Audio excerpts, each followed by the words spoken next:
Good afternoon, everybody, and welcome to our summer edition of Water Cooler Conversations. My name is Priscilla Palacios, and I am the Associate Director of Special Programs for the Office for Advocacy and Violence Prevention. Joining us today is Amanda Quintanilla from Police Department and our special guest, Eddie, who will allow to introduce himself in a little bit. Oh, there you go. So just to give you all a background, and I should have announced the title actually of this before. Thank you for joining us. Today's conversation is about pictures. How harmful can they really be? And our objectives for today is, of course, to gain an understanding of what a cybercrime is, recognizing what to do if you're a victim of cybercrime, and of course, to identify the resources available to victims and survivors when it comes to cyber crimes. And just a little bit of a trigger disclaimer for everybody here. The contents of the presentation and the discussion could be troubling, especially for survivors of violence, victimization, or harassment. Please feel free to leave the discussion if it triggers an upsetting response. Please treat this session as a safe space and respect the boundaries of others, especially if their views or experiences are clearly troubling to them. And, oh, my computer, there you go. And I'm going to turn it over now to Amanda so she can explain a little bit more on consent, and then we'll get started with our main presentation today. Hello, awesome. Hello, everybody. I'm Amanda Quintanilla, Victim Services Specialist with the UTRGV PD. Thank you for joining us. We're going to just read the word here, consent. As a noun, it's a permission for something to happen or agreement to do something. As a verb, it's to give permission for something to happen. Different synonyms so that we can understand. It's a sanction, it's a blessing, it's permission, concurrence, and assent, understanding, the go-ahead, to permit, approval, authorization, comply, okay, yes. This is really, really important, especially with the topic that we're discussing today.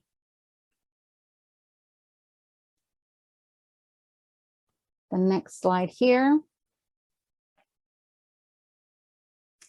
We have with us today, Eddie Ramirez. He is a special agent from Homeland Security Investigations. Thank you so much for joining us today. This is a very serious and relevant topic we'll be discussing.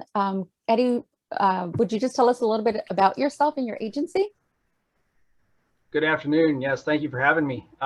So again, my name's Eddie Ramirez. I'm a special agent with Homeland Security Investigations. Special agent is no crazy title. It just basically means a criminal investigator for the federal government. Specific to my agency, HSI, we investigate cross-border crimes that have anything to do with an international or domestic nexus, meaning that anything from drug trafficking to cyber crimes in a broad sense, we have jurisdiction over, again, internationally or domestically. More specific to my background, I am a agent or an investigator with the Rio Grande Valley Child Exploitation Investigative Task Force that's based out of Harlingen. And that task force covers everywhere from Starr County, Roma area, all the way down to Brownsville and up to Willacy. So anything within that jurisdiction is our purview. Well, like I said, we do international crimes and domestic crimes. That's not saying that we just stick to the area of responsibility around here. But if our investigation leads us to somewhere, say Mexico, Colombia, Europe, or Asia, you know, there's no boundary to stop us in investigating those types of crimes. Sir, you have your work cut out for you. That's a lot of territory to cover. We're gonna jump right in. Let's go to the next slide, Priscilla, please. What are cyber crimes? You hear the word cyber crime, cyber stalking, cyber harassment, cyber bullying. Eddie, how are they all related? Just give us an example or just help us understand it. So in this day and age, cyber crimes, anything in the broad sense, traditionally it dealt with computers or any sort of big module desktop computers like you see behind me.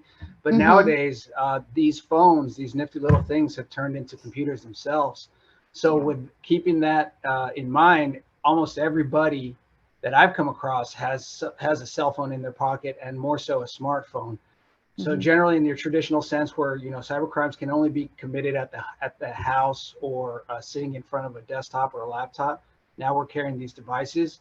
Oftentimes cyber crime can range anywhere from, you know, setting up a drug meeting on your cell phone to setting up a human smuggling event on your cell phone specific to us. Anything having to do with trafficking or some sort of sexual exploitation of a person.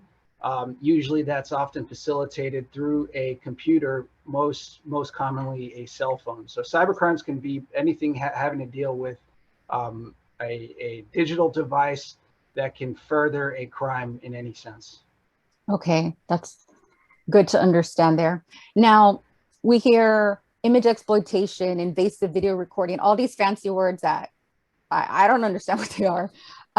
What's the difference between them? What are they? What is unsolicited pictures? What does all of that mean? So some of those terms that you mentioned, invasive recording, those are to the local to the state level. Okay. And while that's a state crime or considered recognized by the state federally, we have different terms for it. But you mentioned earlier the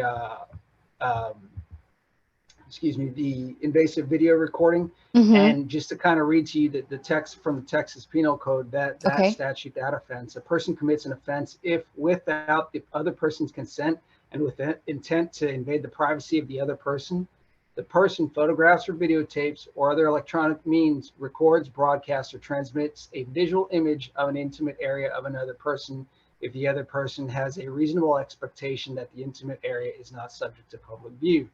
So in short, what we do, while that is like I said, it was specific to a Texas state statute term, right? We ourselves at the federal level have something similar. And parallel to that, we have a sexual exploitation or a extortion statute or law, excuse me. Okay, I'm glad you read that. That's really important for us to be aware that this is for Texas. This is having to do with Texas laws.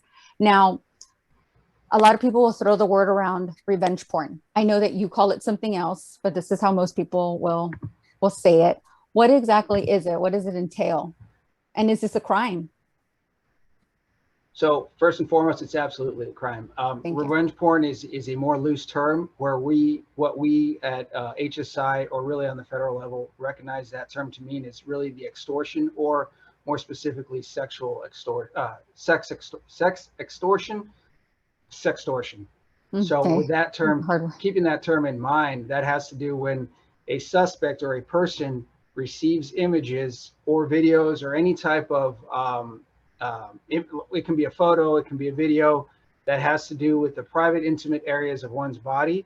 And then that person turns around and starts transmitting or threatens the sender with saying, hey, look, I've got all these images. If you don't send me more, or you don't send me money, or you don't send me something of value, and value can mean anything, I'm going to go ahead and publish these photos. So now that person has leverage over the sender. That suspect really has leverage over the sender in what they have sent. And of course, nobody wants to be embarrassed, but ultimately that's a major crime. And depending on what jurisdiction that lie in, whether it be local, state, or federal, the penalties can absolutely be harsh for that type of extortion. That's awful. Okay, you mentioned a lot of things there. I'm going to try to go to one first, okay, before we jump to the others. Sure. You mentioned federal and then state. Who are the people that are going to be investigating crimes like this? And how do you know the difference if it's going to be a state crime or a federal crime? And then what about like a misdemeanor or a felony? Who gets to decide all of that? So the decision, it's really the relationship. It really speaks to the relationships that we've forged down here. Speaking to the Rio Grande Valley region, and I'll speak for that. And I'm pretty sure, I'm confident enough to say that this goes throughout the nation. It really basically comes down to who has jurisdiction or who is willing to go further and investigate based on a variety of factors. Just because it falls under the state purview, if for whatever reason the state asks for assistance, absolutely. If a crime's been committed, the federal government's here to help. And if a state's willing to accept that help, most often times, all it is really is a phone call away. And while that state official will be facilitating that through the state courts. There's nothing to say that at a later date or time, federally, you will be able to accept that case and pursue that for further federal charges. So really, it just comes back to the relationship going back and forth, the severity of the crime. There's all sorts of factors that really speak to how what jurisdiction it falls under. I know that's not the best answer to give, but the best answer I can say is that out there, law enforcement is really working for the people, whether it's on the federal, state, or local level. It really goes back to those strong relationships that we've forged throughout the community. That's really important. So it's a lot of collaboration. So needless to say, then somebody that's going through something can go to their local police department or contact you all. Absolutely. Especially again, specific to the region, we got a lot of towns. We have a lot of small towns. I came from a small town. Everybody knows everybody. So sometimes those folks won't feel comfortable reporting these types of crimes, especially because they're so intimate. So because they may know the local investigator or maybe even the chief. Rest assured that if you shoot that up to the federal level, oftentimes, that first and foremost, keeping the victim's privacy in mind. There's never going to be a point where the victim feels uncomfortable. We're going to share this type of information. But like I said, if you feel that you have too close of a relationship with your local department, you can go ahead and feel free to shoot the complaint over to us, or send the complaint over to us, or also our brothers across the road there with the Federal Bureau of Investigations, more commonly known as the FBI.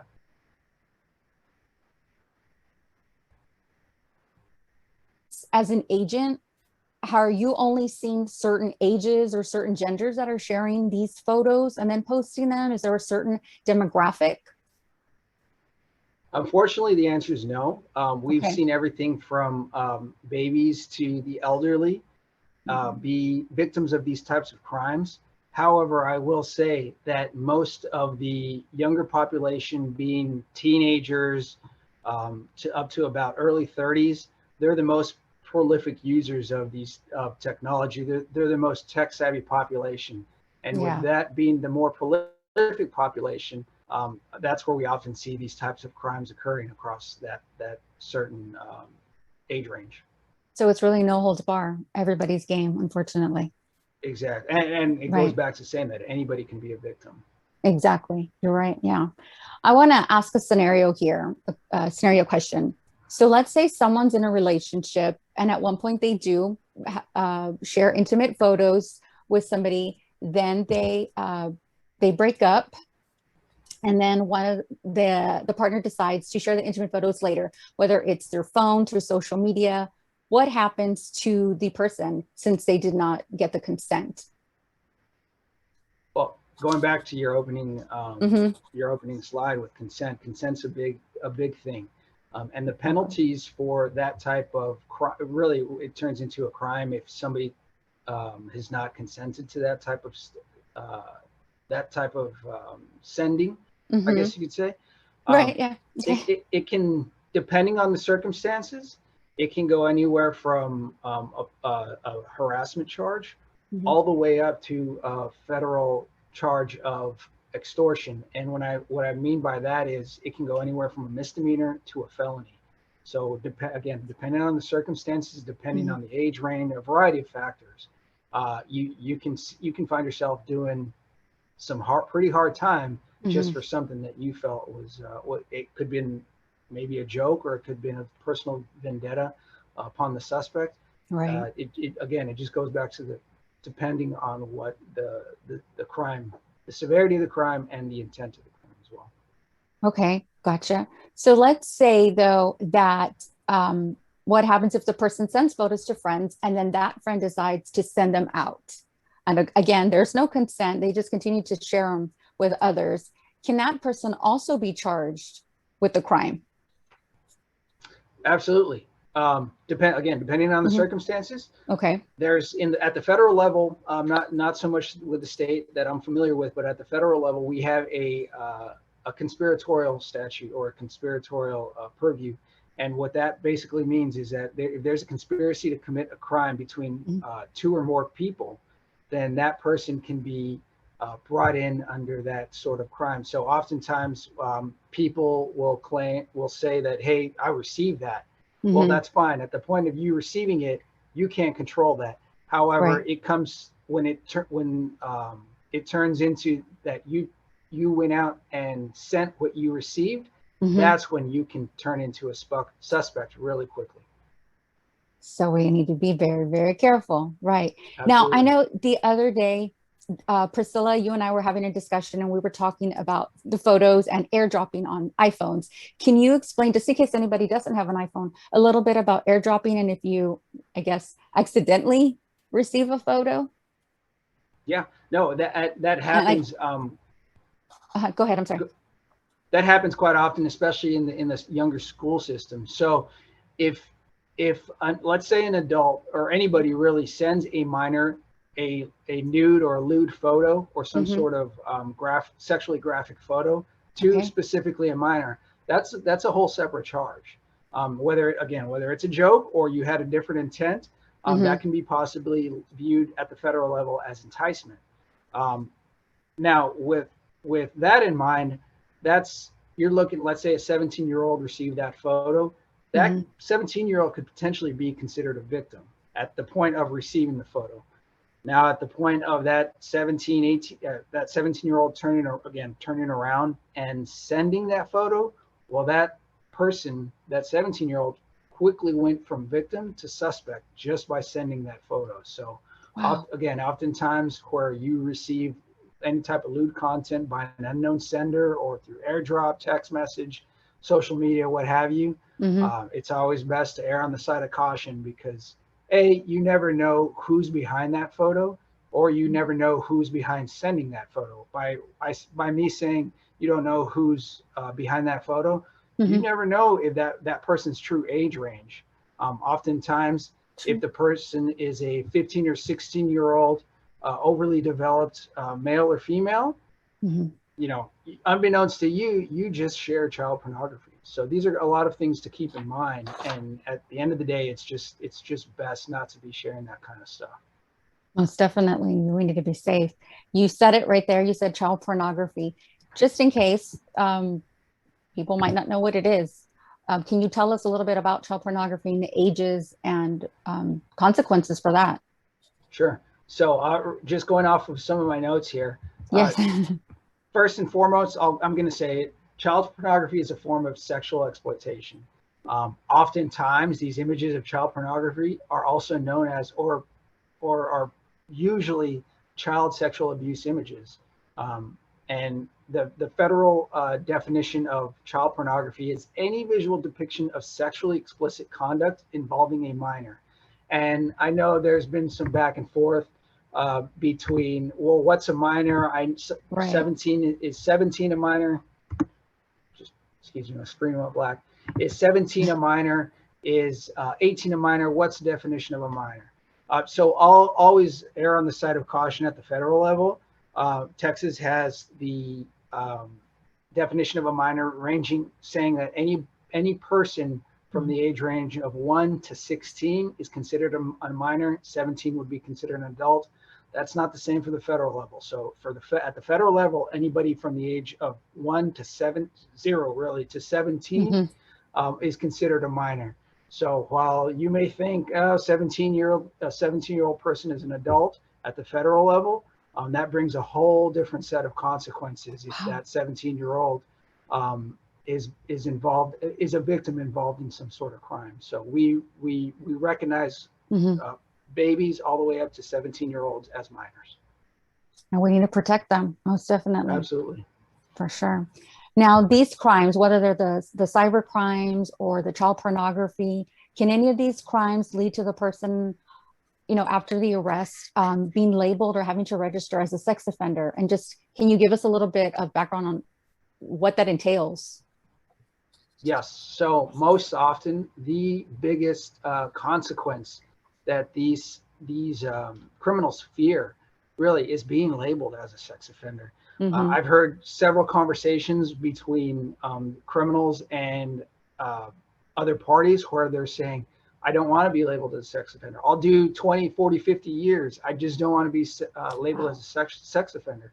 because these folks know the stigma that is attached to that word, to that labeling. So when you're a sex offender, you're going to have to go, whether it be a state crime or going back to state or federal crime, you're going to have to go register on a yearly basis with your local police department. You're going to have to go register and identify yourself as such in at schools if you decide to go enroll in schools. People, the general population really has access to go ahead and view and know who is a sex offender in their area, whether that's through a DPS website or an open records request through the U.S. Marshals. So it carries a very strong stigma, and oftentimes it's a very harsh consequence that a lot of these criminals do fear. Wow. Now, what about digital forensics? I know we discussed that the other day. I would love for you to tell our audience a little bit about that, about intimate photos, because a lot of times people take the pictures, they delete them, so they think that they're gone. But can police departments recover any of these photos? Sure. In the digital realm, in the age of the internet, nothing is truly ever deleted. Everything always has a footprint. Everything always leaves a mark. As when it comes to digital media or any sort of media having to do with photos or videos. So while you may think that, oh, we're good to go, I deleted it, it's no longer in my cell phone, it's no longer in my iCloud, it's no longer in my Dropbox, my social media, what have you. There are ways that we do recover it, where we are able to recover any sort of material that's been published out on the open source or through digital means, whether it be computer, cell phone, what have you. So say that again, you can recover, please. Oh, absolutely, yes, we can, and we will It's just so recover. important. Absolutely. Yes. Now, let's say somebody has their photos that they're altered and they end up on some random site. What can they do since they never gave consent? Sure. Going back to what we spoke about earlier, you can go ahead and notify your local police department. If you don't feel comfortable with that, you can go ahead and there's a variety of other ways that you can go about that. You can notify the Department of Public Safety, Texas DPS. You can kick it up to us, Homeland Security Investigations, or you can kick it over to the Federal Bureau of Investigations. Rest assured that if there's a complaint or there's an issue or a case and you feel that you've been victimized, that whoever has jurisdiction, or even if they don't have jurisdiction, let's say that it doesn't meet some sort of federal crime for whatever reason. I'm not just going to sit on that and say, oh, well, I'm going to go and do my due diligence to go to the local authorities, to whoever has that. So if that's FBI, I'm easily going to go over to FBI. These types of crimes, these types of victim-based crimes, we take very seriously. And at the end of the day, we always keeping the victim in mind, the victim, their safety and their peace of mind is our priority. While we may want to go out and catch the criminal and do what we need to do, ultimately the victim always comes first in these types of investigations. That's good. What would you say, Eddie, to just posting in general, whether it be just a regular photo, a student, a staff member, whomever is out at Chili's having a drink and having nothing to do with any sort of inappropriate photos, but just posting in general on social media? This may be difficult to hear, especially because I myself don't have any social media for a variety of reasons, but mainly the main reason is because you never know where that photo is going to end up. You never know who's going to have that photo. And in this day and age, there's all sorts of things that can be done to these photos. And even going far as to say that I myself will never advocate or would never publish any sort of sexually explicit photos, again, because you never know where those photos are going to end up. You may have a beautiful relationship with your significant other, or you may have some sort of relationship where you feel truly confident and safe. It could even be a spouse. And at the end of the day, people are people. You never know where or how that person's going to react once things end up in negative territory. Meaning that if you guys have a breakup, if the person has a breakup, if the person has some sort of sour, the relationship ultimately sours. We never truly know who we're dealing with. All we can speak for is ourselves. So at the end of the day, I'm always telling people, don't publish those types of photos. If your partner truly loves you, your partner is going to understand. If your partner truly cares about you, your partner is going to understand. Keep the intimacy between you and your partner in the physical realm, and as far as photos or video goes, just don't share them. Okay, thank you for your words of wisdom. Now, what about this? This has happened before to people that I know that I've worked with in the past. So I want your take on it, your experience. If you've seen people lose out maybe on an internship or a potential volunteer position or even a job because of the fact that their photos have been posted in the past. Have you seen anybody suffer because of that? Yes, absolutely. I'm currently working on an active case right now. I can't speak too much about it, but Okay. it has to deal with a couple of victims from a local high school where back in the mid 2010s, they were sharing sexually explicit photos. Well, like I said, you never know where these photos are going to end up. So these victims from a local high school had photos out there going one way or the other. Maybe they sent them to their significant other. Maybe they sent them to another person whom they felt safe with. And 5, 6, 7 years later, here I am opening up an investigation, having to label these persons as victims. Wow. And while they're now adults, the act was still committed while they were children. And we have statutes of limitations on these types of crimes. And the statutes of limitations, let me tell you, can be very broad, from 20 years to life. So if these types of crimes were committed, now we're coming back and having to investigate these types of crimes. To your point of losing out on internships and job offers, again, technology is advancing. We now have facial recognition software that's being prolifically used, specific to the Department of Homeland Security. There is certain artificial intelligence and facial recognition software that's being deployed. Now, it's not being used in a wide cast, but that's not to say that with time, the social easing and the social understanding, it's going to be a lot more relaxed for using that type of software. So let's say you have, for whatever reason, or just for example, you have an internship or some sort of job offer with the Department of Homeland Security. May 5 years down the road, you might find yourself on the other end of that saying, well, we found these explicit photos.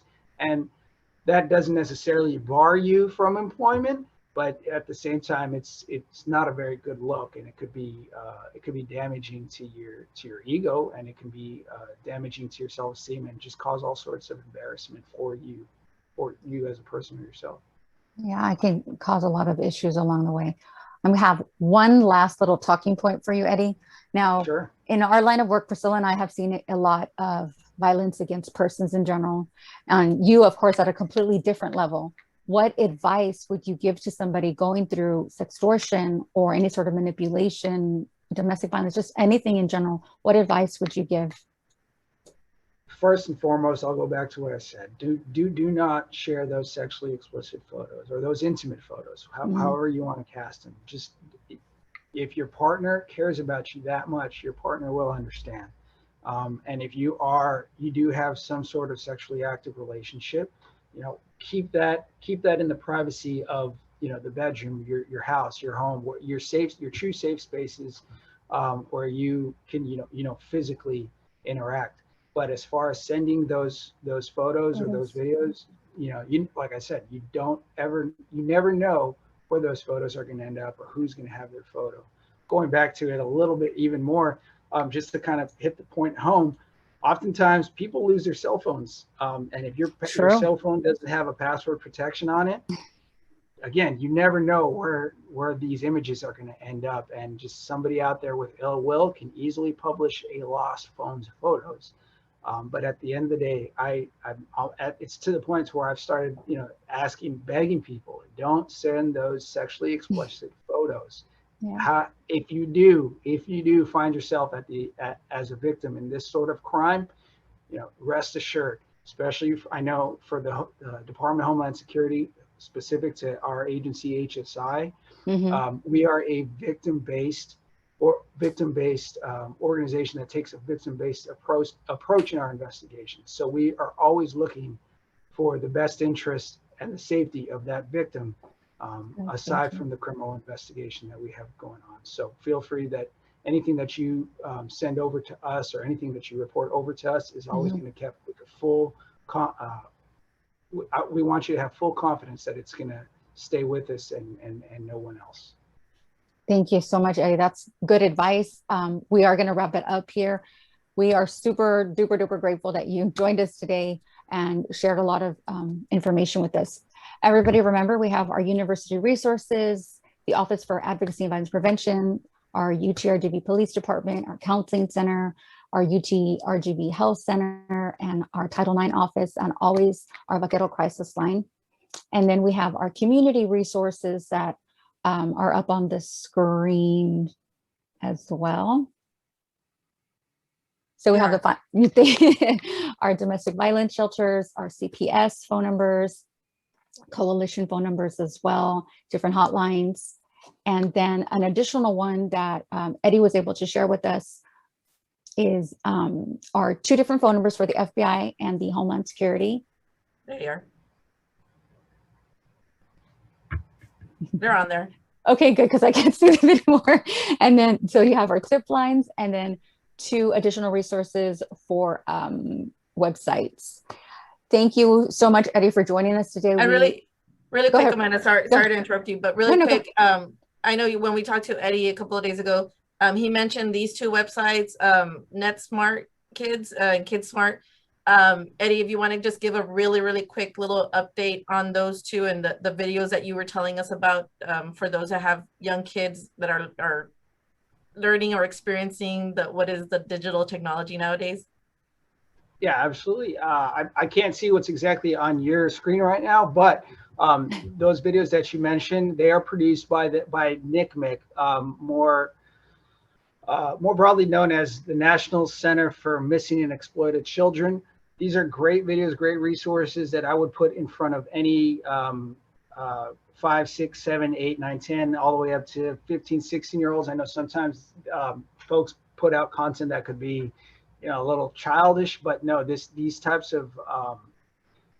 of information is certainly useful in any variety of children, in a variety of children, to be able to show them, and they're each age appropriate. They have certain categories that you can click on to go ahead and view it, and it talks about anything from stranger danger on the internet to internet safety, internet intrusion, and just how to keep your kids smart and safe while they're operating on the web. Because let's face it, one way or the other, whether they're at a friend's house or they're at a cousin's house, while you may feel you have the utmost control over these types of devices or social media, once they leave your site, you don't know who they're interacting with or how they're interacting, and it's just best to prepare your children or your nieces, nephew, what have you, with the tools they need to go out and defend themselves or be on the offensive, as it were, when operating over the internet. Great. Thank you so much, Eddie. You gave us so much information today. Thank you for joining us, everyone. Thank you for attending our water cooler conversation.